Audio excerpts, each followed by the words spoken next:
Opinión Democracia.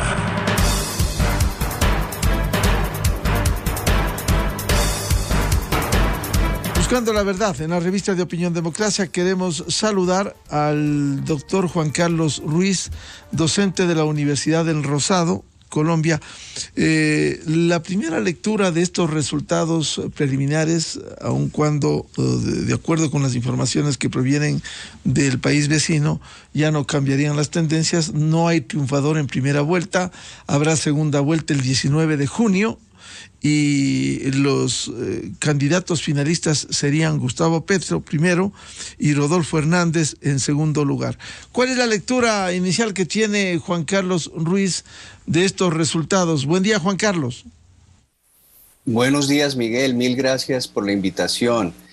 Yo creo que pues tenemos prácticamente un virtual presidente que es Rodolfo Hernández, aunque hacer predicciones siempre es difícil en política.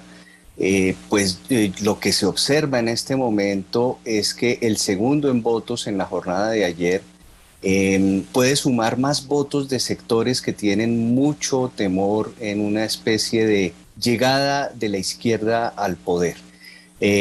Los votos del tercer candidato, Federico Gutiérrez, claramente se van a sumar a Rodolfo Hernández, quien ocupó el segundo lugar ayer.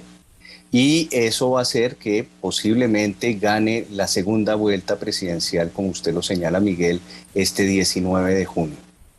¿Qué haría señalar, Juan Carlos, que Rodolfo Hernández, pese a esa diferencia de aproximadamente 12 puntos, le haga ganar? ¿Cree usted, él ha estado con un discurso contra los políticos en Colombia, contra la corrupción, y ahora esos sectores políticos van a respaldar a Rodolfo Hernández en una segunda vuelta, quizás por temor a la izquierda, quizás por temor a Gustavo Petro? Es muy probable que efectivamente una parte del electorado se vuelque alrededor de Rodolfo Hernández, que efectivamente ha tenido un mensaje muy sencillo, muy simple, pero muy efectista de lucha contra la corrupción. No se sabe mucho sobre lo que él piensa de otras cuestiones del Estado. De hecho, ha resistido entrar en debates presidenciales porque no parece conocer la cosa pública. Entonces, lo que se prevé es que sectores que tienen mucho temor en una especie de revolución bolivariana a la colombiana, pues se alinderen alrededor de la figura de Rodolfo Hernández. Bien, quiero dar la bienvenida al colega periodista internacionalista Jorge Ortiz García. ¿Cuál es la lectura que tiene de estos primeros resultados en Colombia? Decía el doctor Juan Carlos Ruiz, docente de la Universidad del Rosado, Colombia, que el triunfador en la segunda vuelta son vaticinios que podría ser Rodolfo Hernández, quien podría capitalizar el resto de votos sumados a lo que ha recibido ayer, y frente al temor siempre de Gustavo Petro. Jorge, buen día. Hola Miguel, buenos días, muchas gracias por la invitación. A ver, yo coincido con ese análisis, ¿no? Creo que Hernández quedó muy bien posicionado para la segunda vuelta por varias razones en especial. Primero, Petro está estacionado en el 40% desde hace un buen rato. Incluso el esfuerzo que parecía que el mes final iban a hacer sus seguidores era tratar de lograr un impulso para ganar en la primera vuelta, y al contrario, se fue quedando. Las encuestas hablaban del 40 y el 48, entre el 40 y el 48, y se quedó en el 40. Parece que eso que mucho tiempo pareció ser el piso de Petro, 40%, terminó siendo su techo. Del 40 no logra subir. Mientras tanto, Hernández está en una subida muy rápida, prácticamente ha triplicado de 9 a 28% su intención de voto, y se convirtió en 28% de votos efectivos en cuestión de un mes. Es un candidato claramente en ascenso. Todo lo cual, pues creo yo que se enmarca en una situación en que en América Latina, se está repitiendo con excesiva y, a mi modo de ver, peligrosa frecuencia, y es la tendencia al populismo. Es evidente que ese 28% que respaldó ayer a Rodolfo Hernández y que podría darle el 56% si sumamos los votos de él, de Federico Gutiérrez y de Fajardo, no es un voto ideológico consistente. Como bien decía el doctor, pues en muchos temas Rodolfo Hernández ni siquiera ha dicho qué piensa y parecería que en efecto no tiene una idea clara qué va a ser, una cosa típicamente populística. Populismo genera entusiasmo, genera pasión, pero no genera razón. Y en América Latina eso está reproduciendo con enorme frecuencia. Hay un hecho que para mí es, que yo lo repito siempre porque me parece, estoy muy preocupado por ese tema, que es el tema de las redes sociales, ¿no? Las redes sociales se han convertido, o la gente las ha convertido en un vehículo de transmisión de malos sentimientos, de odios, de rencores, de envidias.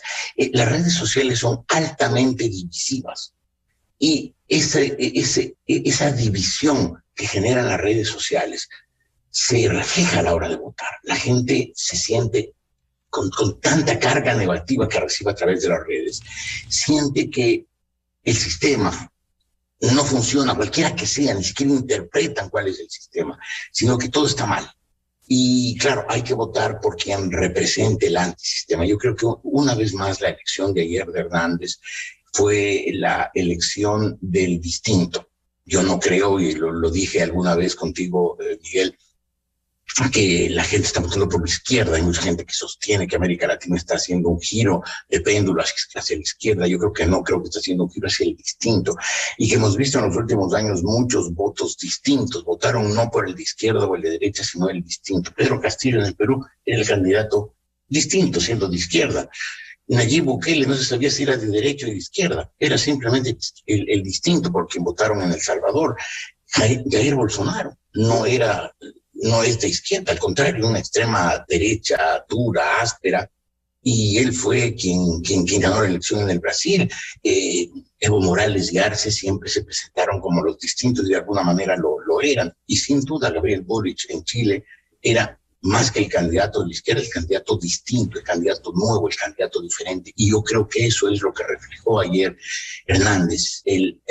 La gente está cada vez más, incluso en países con una tradición democrática sostenida, sólida, de casi un siglo, como es Colombia, la gente votó por el distinto y ese fue Rodolfo Hernández. Este momento Petro, después de haber sido candidato 3 veces anteriores, ya no es el distinto, es el de izquierda. Es distinto en el sentido de que en Colombia ha gobernado tradicionalmente del centro izquierda a la derecha, ningún candidato de la izquierda, y por lo tanto él en ese sentido es nuevo, pero como candidato, como político, el hombre es distinto a Hernández y por él votó la gente y presumiblemente por él podría votar la gente el 19 de junio para ganar la segunda vuelta.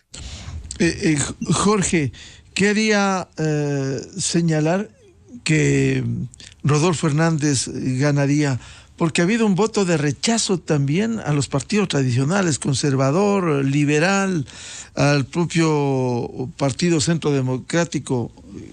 Un rechazo, estas dos expresiones que van a la final. Sí, indudablemente el sistema de partidos se está desmoronando en toda América Latina, ¿no? Lo mismo pasó en Chile, un país que tenía una tradición larguísima de una votación fragmentada en tres, en el centro demócrata cristiano, la derecha conservadora y la izquierda socialista, y de pronto ganó Boric y su rival fue José Antonio Kast, que ninguno de los dos tenía nada que ver con ninguno de los dos integrantes del sistema de la estructura de partidos, y en cada elección que vemos está pasando eso, la gente se está rebelando contra lo antiguo. Por eso yo digo, la gente está votando por el distinto. El distinto es el outsider, el recién llegado, el que se aparta por completo de los carriles habituales de la política. Eso se está repitiendo en toda América Latina.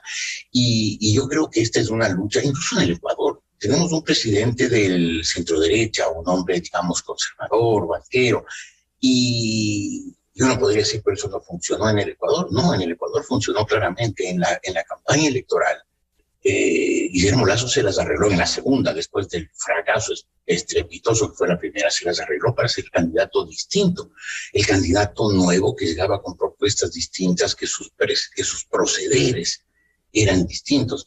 Y yo creo que eso es un patrón que se está dando en toda América Latina, ¿no? Y yo creo que en Colombia Hernández fue eso, la encarnación de la antipolítica.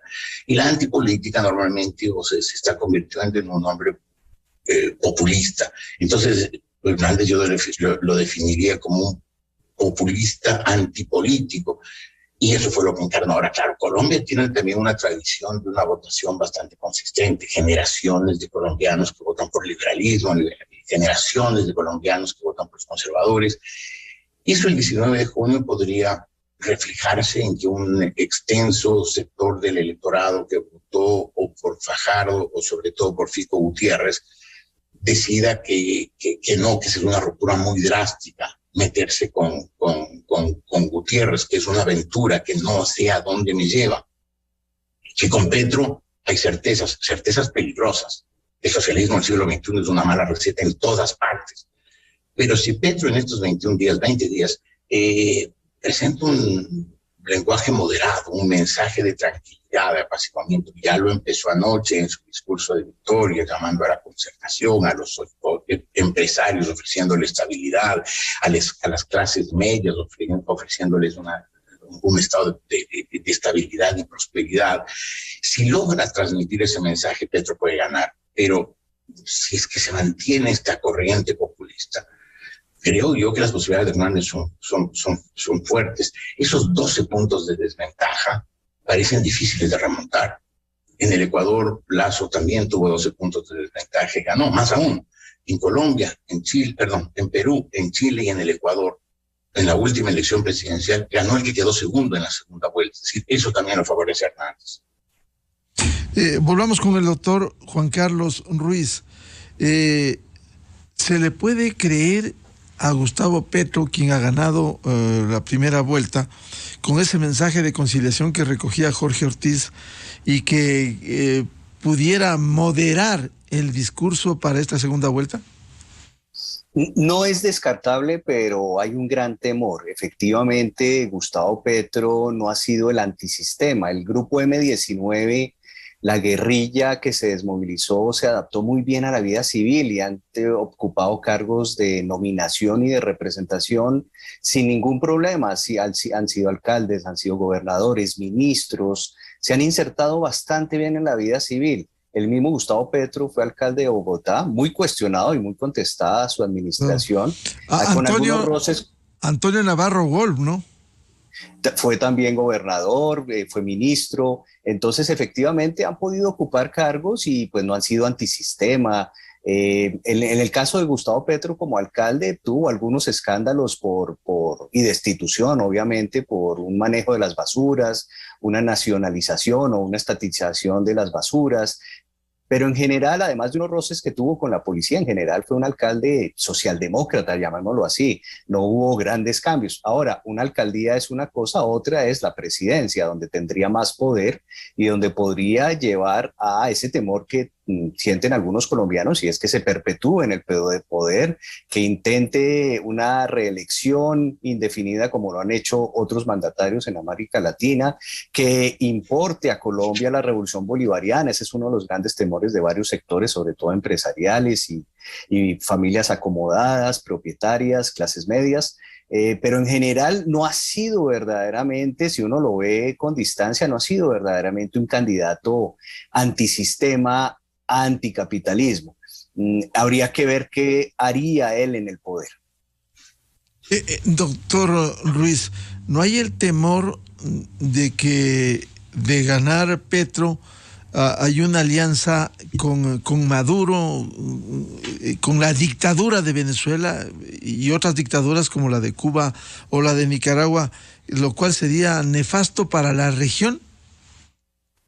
Pues Gustavo Petro tuvo ciertas veleidades y cierta atracción por la revolución bolivariana, especialmente durante el chavismo, más que el madurismo. tenía una admiración, una atracción y veía ese como un modelo interesante para importar y lo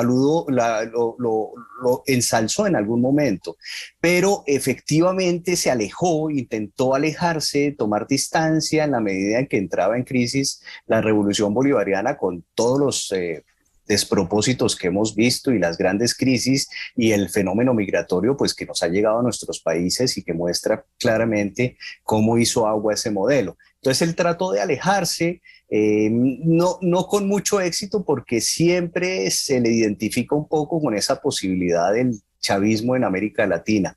De todas maneras, Colombia no tiene relaciones con Venezuela desde hace varios años. Esa fue una determinación, sobre todo de la administración Duque, y los candidatos en general en esta primera vuelta señalaban, varios de ellos, que había necesidad de restablecer esos lazos nuevamente diplomáticos con Venezuela, porque es una necedad no tener diálogo con Venezuela, así sea Maduro el que ocupe la presidencia en ese país. Entonces, claramente no es solamente Gustavo Petro el que señala que hay que restablecer los lazos diplomáticos, los canales diplomáticos con Venezuela, sino otros candidatos pensaban igualmente. ¿Qué pasó con los partidos tradicionales, conservador, liberal, el propio Centro Democrático, Juan Carlos? Yo creo que se han venido desmoronando desde hace varias décadas, lentamente. Todavía tienen una presencia en el Congreso muy importante, todavía aquellos partidos o movimientos políticos que no son necesariamente ni liberal ni conservador tienen un ascendiente en esos partidos porque varios de sus líderes pertenecieron a sus partidos, es decir, el Partido Liberal y el Partido Conservador hasta hoy en día han manejado la política colombiana con esos nombres o con otros apellidos, pero son los mismos. Pero esta elección es diferente porque por primera vez tenemos a un candidato de izquierda que podría ser presidente, que es Petro, y tenemos a un candidato, como lo decía Jorge, un candidato distinto, que es Rodolfo Hernández, que no tiene malas relaciones con este bipartidismo. De hecho, Rodolfo Hernández señalaba ayer que era muy amigo de Álvaro Uribe y que él le debía cosas a Álvaro Uribe, que como todos sabemos es esa figura primigenia de la historia reciente colombiana. Entonces no se han apartado totalmente, pero por primera vez tenemos dos candidatos que salen de ese bipartidismo tradicional. Ese bipartidismo se fue desmoronando desde el inicio de nuestra nueva constitución en 1991. Había un artículo en la antigua constitución que era el artículo 120 que señalaba que el segundo partido en votos en las elecciones tendría representación equitativa e igualitaria con respecto al primer partido el que hubiera ganado, y eso pues les permitía a estos dos partidos tradicionales repartirse el poder, y así se lo repartieron. Pero cuando se acaba ese artículo 120 de la Constitución, pues entonces estos dos partidos pierden su oxígeno y lentamente se van desmoronando. Y se van desmoronando por la politiquería, el clientelismo, la contestación de la ciudadanía, que está buscando nuevas fórmulas porque ya no quiere este bipartidismo que fue muy preeminente durante siglo y medio prácticamente en Colombia. Ahora, en el Ecuador, para hacer, Juan Carlos, una comparación, aquí hubo la elección en la segunda vuelta hace muchas décadas de los asambleístas, hoy denominados así, diputados, legisladores antes, lo cual resulta malo porque llega generalmente un presidente a la segunda vuelta y no tiene una mayoría legislativa. ¿Cómo ha quedado o cómo va a quedar en estos primeros resultados la composición del Senado y el Congreso colombiano? Ese es uno de los principales problemas de Rodolfo Hernández si llega a ser presidente, y es que él no tiene partido y no ganó elecciones de Congreso que fueron en marzo en Colombia. Esas elecciones de Congreso dieron como ganadores al partido o a la alianza de Gustavo Petro y a otros partidos de derecha. Entonces la izquierda por primera vez obtuvo un récord en votación que le permitió tener una representación muy importante en el Congreso, pero también están los partidos de derecha que ganaron curules, que ganaron escaños, que ganaron diputados, y ninguno de ellos pertenece a Hernández. Entonces Hernández va a tener que lidiar, negociar con partidos políticos, y ahí es donde está la gran paradoja de un Hernández que no quiere ver como dice, ladrones en el Estado, en el gobierno, pero que le va a tocar negociar de todas maneras para poder sacar adelante sus proyectos de ley, sus presupuestos, su tránsito legislativo. Va a ser muy complicado para Hernández entonces cumplir su primera promesa y única aparentemente, que es la anticorrupción, porque le va a tocar negociar en parte con corruptos. Juan Carlos, con ese discurso pegajoso de decir no a los políticos, ¿le permitió a Hernández subir para llegar al segundo puesto?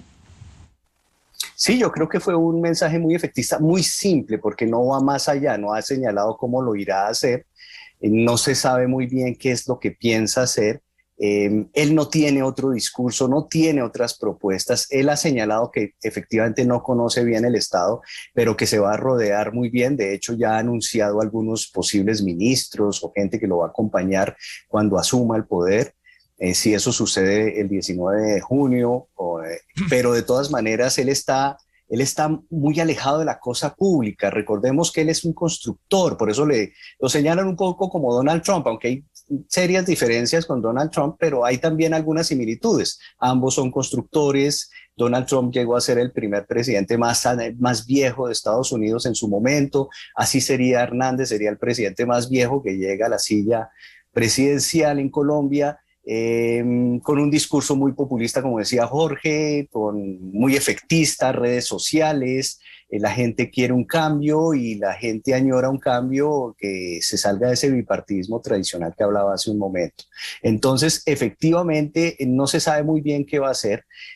Tremendamente peligroso, porque Rodolfo Hernández no propone absolutamente nada para todo lo demás. No se sabe qué haría en el sector agrícola, educativo, la salud, etcétera. No se sabe muy bien cómo actuaría, porque no hay plan de gobierno, no hay programa, no hay absolutamente nada. Yo diría incluso que se deja asesorar muy mal, porque si tuviera asesores de campaña le harían polis y memos para orientarlo en diferentes temas y participar por lo menos en los debates, pero me da la impresión de que él no se deja tampoco asesorar. Entonces, el panorama no es sencillo para Colombia con un Rodolfo Hernández en la presidencia, tampoco lo va a hacer con Gustavo Petro. Jorge Ortiz, se suele decir de los males el menor. En este caso, para Colombia sería, frente a los temores de la izquierda de Gustavo Petro, Rodolfo Hernández. ¿Qué ha pasado con los partidos tradicionales en Colombia? ¿Como en el resto de países? Bueno, yo creería pues que en este momento los países, el sistema de partidos, un bipartidismo o un tripartidismo clásicos, son herencias del siglo XX que en este momento han dejado de tener validez en estos países. No digo que sean malos, más bien yo creo que lo que da estabilidad a los sistemas políticos es un sistema de partidos políticos conocidos, establecidos, orgánicos, con presencia, con historia. Pero la gente se cansó de eso, no quiere seguir a los partidos. Evidentemente el sistema de partidos también tuvo demasiadas deficiencias, ineficiencias e insuficiencias que hicieron que la gente sintiera que hay que buscar algo nuevo. Y en ese algo nuevo irrumpió el populismo, un populismo que con frecuencia se ha identificado con el devastador socialismo del siglo XXI, pero que no necesariamente va en esa línea. Mencionaba el caso de Bolsonaro y sin duda pues Rodolfo Hernández está en esa línea, no es el candidato de izquierda, es más bien un candidato del centro derecha, pero claramente su distinción es populista. En el 2002, cuando en Colombia ganó el presidente Álvaro Uribe, hubo una ruptura del tradicional bipartidismo liberal conservador, pero si bien Uribe llegó con un partido distinto, no cambió la clase gobernante siguió siendo la misma, o sea, se reciclaron ciertos nombres, ciertos estilos, pero finalmente no hubo un cambio y eso fue generando pues que la candidatura de Petro, que Petro a lo largo de los años acumulara un capital político importante, significativo, sustancial, 40% de votos en primera vuelta, es una cantidad absolutamente envidiable y encomiable. Y también generó pues que un rival, como en este caso Gutiérrez, también Hernández, un absoluto antipolítico, obtenga el 28% de los votos. Ahí entre los dos van más de 2/3 del electorado, 68% entre los dos. Porque claramente, pues Petro y Rodolfo Hernández representaban el antisistema, mientras que Fajardo y todos los demás representaban Gutiérrez, Fajardo y todos los demás representaban el sistema, y fue una votación claramente antisistema. La cuestión es ahora, en la segunda vuelta, en estos 20 días que quedan, ¿cuál de los dos logrará convencer al electorado que él es el verdadero distinto? Claro, con Hernández hay, como bien lo dice Juan Carlos, pues la incógnita absoluta, este señor a dónde nos va a llevar, porque evidentemente el tipo no ha hecho planteamientos concretos, no parece tener una visión clara de ningún tema, no es un hombre, como decían en España en la época de la transición, decían es un tipo al que no le cabe el Estado en la cabeza, no tiene ideas claras sobre la mayor parte de los temas de Estado. Petro, al contrario, pues tiene muy claro cuáles son sus ideas, y son sus ideas que a mucha gente entusiasma, porque el socialismo del siglo XXI sin duda tiene un discurso que llega, que es pegador, pero claro, que el resto alarma, porque quienes han seguido de cerca lo que ha ocurrido con los sistemas socialistas del siglo XXI se dan cuenta que los países se desbarrancan.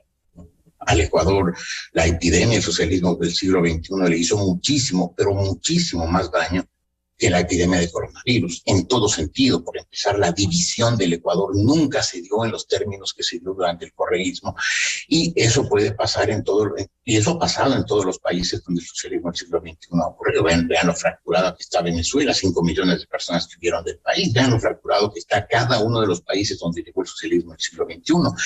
Entonces, claro, así como millones de colombianos hoy deben estar diciendo voto por Hernández, un tipo que no tiene una visión de Estado, que no ha planteado nada concreto prácticamente sobre nada, o voto por Petro, que nos va a meter en una aventura tenebrosa como es el socialismo del siglo XXI, uno de cuyos componentes esenciales es la perpetuación en el poder. Creo que para Colombia es una elección crucial, una elección muy difícil, y va a ser muy poco, me parece que es muy poco probable que en estos 20 días Rodolfo Hernández anuncie por dónde gobernará. Yo creo que, por ejemplo, no presentarse en los debates es precisamente una estrategia que seguramente una estratega político le dijo: no te presentes, tú no sabes, no tienes la consistencia intelectual como para debatir con políticos sólidos. Colombia, a diferencia del Ecuador, tiene políticos muy sólidos. Los políticos ecuatorianos son en su inmensa mayoría de una mediocridad y de una ignorancia pues pantagruélicas.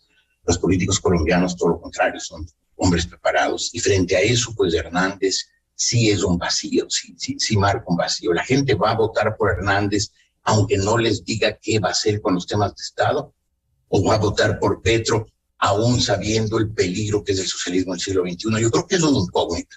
Si uno suma los números, parecerían ir por el lado de Rodolfo Hernández, pero esa incertidumbre puede ahuyentar a mucha gente y decir, bueno, más vale malo conocido que bueno por conocer. Vámonos por Petro sabiendo lo malo que significa. Creo que es una elección incierta, que todavía no está definida, que en los próximos 20 días se definirá y que le abrirá a Colombia una época de gran conflicto, porque como bien decía Juan Carlos, no tiene Hernández apoyo en el Congreso como para tener una base política suficiente, y para conseguirla va a tener que causar muchos conflictos internos en la estructura política colombiana. Y si gana Petro, se encontrará con que todo lo que vaya del centro a la derecha, e incluso del centro izquierda, se levantará vigorosamente contra el afán de perpetuación que tienen los socialistas del siglo XXI. Yo creo que Colombia, con la elección de ayer, inauguró una época de enorme turbulencia, algo que no es extraño en la política colombiana, la turbulencia. Todo el siglo XIX fueron guerras civiles, pero sí en los últimos años, a pesar de idas y venidas, pues Colombia ha tenido una política estable, que le ha permitido tener una economía estable, que le ha permitido ser un país políticamente estable y económicamente próspera. Creo que eso se puede acabar en julio, cuando asume el nuevo presidente, sea el que fuere. Juan Carlos Ruiz, de los dos finalistas, ¿cuál tendría más aspectos negativos? Ya no los positivos que se han analizado, los negativos que le pudiera hacer perder o por lo menos no crecer de tal manera que gane la segunda vuelta presidencial? Yo creo que ambos tienen aspectos muy negativos, pero como lo señaló Jorge, ya Gustavo Petro siento yo que llegó a su techo. Ese 40% va a ser muy difícil de aumentar. En Colombia, históricamente, entre primera y segunda vuelta hay una adición de votantes, más votantes concurren a las urnas. Ayer, por ejemplo, fue el día de mayor concurrencia en más de 30 años. Y es posible que en la segunda vuelta vayan más votantes de los que hubo en la primera vuelta de ayer.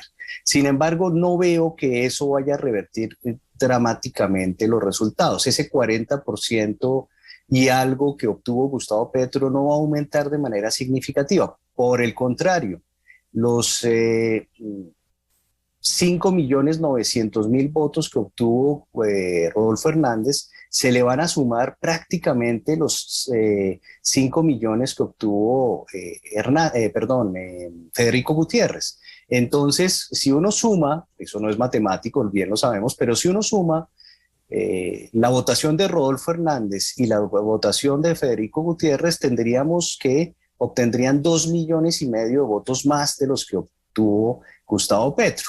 Vuelvo y repito, eso no es matemático, pero yo observo que los votantes de Federico Gutiérrez, que ocupó el tercer puesto ayer, son un antivoto hacia Petro. No quieren que Petro sea el presidente y se aglutinaron alrededor de la figura de Federico Gutiérrez. Y aunque Federico Gutiérrez no puede endosar esos votos, de todas maneras ya ayer señaló que iba a apoyar al candidato Rodolfo Hernández. Entonces esos 5 millones antivoto, antipetro, van a ir a sumarse a los de Hernández. Entonces no veo por dónde Gustavo Petro pueda sumar votos para ganar la segunda vuelta presidencial. Pero todo puede pasar. La predicción y los pronósticos en política son muy complicados y todo puede pasar, pero no veo de dónde puede sacar Gustavo Petro votos entre primera y segunda vuelta. Ha sucedido en Colombia y ha sucedido por fraude, por entrada muy fuerte de dineros del narcotráfico, como sucedió en el año 94, por Odebrecht unos años más tarde, pero en general, si no está este dinero mal habido alimentando las maquinarias políticas, veo muy difícil que Gustavo Petro gane la segunda vuelta. Jorge Ortiz, ¿comparte ese criterio de que llegó a su techo Gustavo Petro y cuáles cree que tiene más aspectos negativos de los dos finalistas? Sí, comparto sin duda ese criterio. Decía yo que Petro tenía 40% prácticamente al entrar a la recta final de la campaña electoral, y al terminar la campaña electoral siguió con el 40%. Sí, parecería que eso que inicialmente se veía como su piso terminó siendo su techo, y en realidad, como muy bien dice Juan Carlos, con más conocimiento del tema, por supuesto, que nosotros, por ser él y estar él en Colombia, parecería pues que le va a ser muy difícil a Petro conseguir votos por todas partes. Sin embargo, yo creo que la incertidumbre que genera un candidato como Rodolfo Hernández podría ser aprovechado por Petro, y a lo mejor se da en la segunda vuelta la paradoja enorme de que el candidato de la estabilidad termina siendo Petro, el que les ofrece a las clases medias certezas. Yo ofrezco esto, está claro que ofrezco yo, está claro que haré yo. Lo que no está claro es qué hará el otro. Colombianos, ¿se van ustedes a arriesgar a votar por un tipo que no sabemos por dónde nos va a llevar? A lo mejor terminamos con esa paradoja que el que ofrece estabilidad es Petro y el que ofrece trastornar el sistema, cambiarlo, es Rodolfo Hernández. Ya lo veremos, o sea, me parece incierto. ¿Cuál de los dos me parece peor o cuál de los dos me parece que genera más incertidumbres? Es difícil decirlo, es evidente pues que yo al socialismo del siglo XXI no le tengo el más mínimo afecto. Lo he vivido y lo he sufrido. 15 años en que yo creo que el daño que ha sufrido el Ecuador con el socialismo del siglo XXI es irreparable. Los venezolanos que han padecido el socialismo del siglo XXI saben que es irreparable, los nicaragüenses saben que es irreparable, porque, insisto, una de las premisas del socialismo del siglo XXI es la perpetuación en el poder. No es ir a gobernar 4 años, de ir a elecciones a ver qué pasa, no, es quedarse y quedarse y quedarse. Rafael Correa se quedó 3 elecciones consecutivas y a la cuarta dejó un muchacho de confianza, Él lo veía así, un recadero, Lenín Moreno, que tuvo el coraje y la visión de rebelarse contra esa imposición, pero la idea de Correa es perpetuarse. Él dijo 300 años, era muy hitleriano en eso, de anunciar siglos y siglos de dominación. Y obviamente Petro intentará reformar la Constitución, ir a una asamblea constituyente y generar las opciones legales para quedarse por siempre. Entonces, entre un candidato que podría ser presidente 4 años, Hernández, a lo mejor malo, a lo mejor muy malo, y un candidato como Petro, que puede dividir a Colombia en dos, partirlo, volverlo a llevar al borde de la guerra civil, en un país en que la guerra civil fue una tentación permanente durante muchos años, me parece que podría ser incluso peor para Colombia. Pero yo creo que, en efecto, como tú planteas el tema, Miguel, es una elección entre dos males. ¿Cuál será el peor? Solo el tiempo lo dirá, pero es una pena que un país tan sólido, tan estable, con el que nos unen tantas cosas, en muchos sentidos dignos de admiración y de emulación, como es Colombia para nosotros los ecuatorianos, esté en esta encrucijada. Yo creo que los políticos colombianos que han demostrado en los últimos años, digamos desde los 70, desde el Pacto Nacional, lo que sea, ha demostrado tener un liderazgo claro, unos dirigentes lúcidos, visionarios. Pues creo que hoy tienen que hacer un examen de conciencia, una autocrítica profunda y replantearse ellos, readquirir un sistema político lógico, integrador, abierto, que no se quede en el anquilosamiento de la derecha conservadora y la izquierda liberal, sino que le plantee cosas nuevas a votantes nuevos, a generaciones nuevas con ideas, con anhelos, con necesidades, con angustias nuevas. Y me parece que ese es un trabajo que tendrán que hacerlo las élites intelectuales del centro, de la derecha, de la izquierda, sea que gane Petro o sea que gane Hernández. Bien, muchas gracias por hacer este análisis al doctor Juan Carlos Ruiz, docente de la Universidad del Rosado, Colombia, y Jorge Ortiz García, periodista e internacionalista. Seguiremos hablando de esto porque gracias, Colombia Miguel. Se interesa. Muchas gracias a Juan Carlos y a Jorge, su participación. Mil gracias. Buenos días, gracias. 7:11 en el territorio continental ecuatoriano, buscando la verdad en la revista de Opinión Democracia. Vamos a una pausa publicitaria y les anunciamos los siguientes invitados: los asambleístas Marjorie Chávez del Partido Social Cristiano, Alejandro Jaramillo, que fuera de Izquierda Democrática, y Pedro Velasco, independiente. ¿Qué pasa con la Asamblea Nacional? ¿Cuál va a ser el destino final de Guadalupe Llori y el papel de la nueva mayoría legislativa? Miguel Rivadeneira en la revista de Opinión Democracia. Inicio de espacio promocional y publicitario. Alejandro Racines. Yo he trabajado de todo, pero nunca me he quedado en un empleo por mucho tiempo. Y ya pues, cada vez es más difícil. Y con la pandemia, ni les digo. Un día vine